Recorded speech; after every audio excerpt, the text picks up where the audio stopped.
واو په زړه پورې خبر د افغانستان د ملي دفاع وزارت څه باندې 14 باله پوځي تیاري جوړې کړي او ترمیم کړي دي. دا چې یادې تیارې چا او څنګه جوړې کړي بشپړ حال را سره همدغه روانه ویډیو کې کتلی سئ.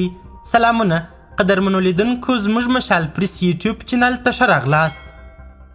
طالبان وایي څه باندې 14 باله پوځي تیاري مو ترمیم کړي. د طالبانو حکومت د دفاع وزارت په کابل کې د افغان انجینرانو لخوا د یو شمیر پوځي او مسافر وړونکو تیارو د ترمیم او فعالولو خبر ورکړی او ویلي دي چې د تیر یو کال په جریان کې لسګونه تیارې بیرته فعاله سوي دي.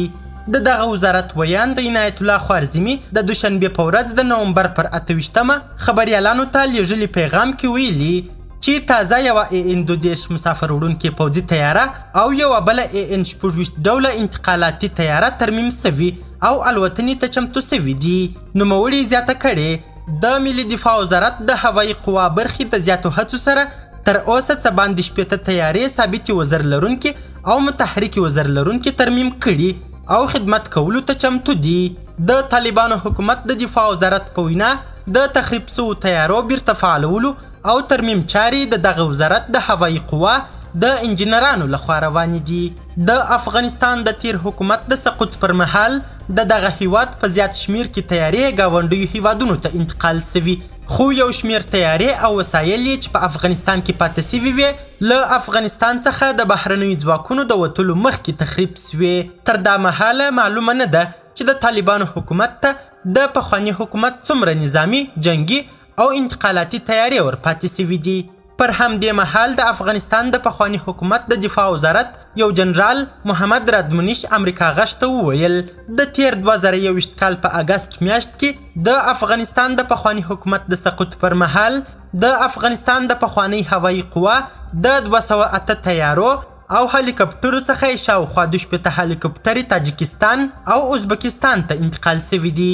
د ښاغلي رادمنیش په وینا یو شمیر د تیرو جګړو پر مهال له منځه تللي او څه باندې 100 تیارې او هلیکوپټرې په افغانستان کې پاتې سوي دي چې د هغه له ډلې 100 تیارې او هلیکوپټرې څه ناڅه فعالې وې او پاتې نورو ټولو بیا ترمیم ته اړتیا درلودل.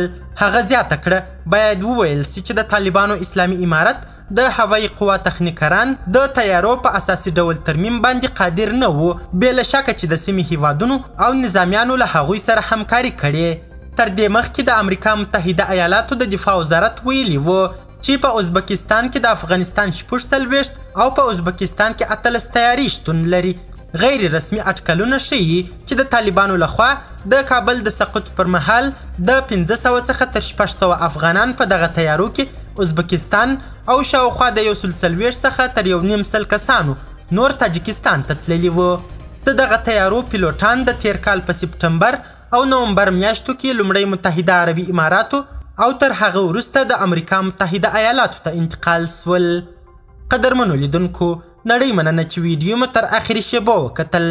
د لا زیاتو او نورو لحظه پر لحظه خبري معلوماتو لپاره زموږ همدغه مشال پریس یوټیوب چینل سبسکرایب کړئ. تر بیا او بلې ویډیو ښه وخت او ښې چارې د الله په امان.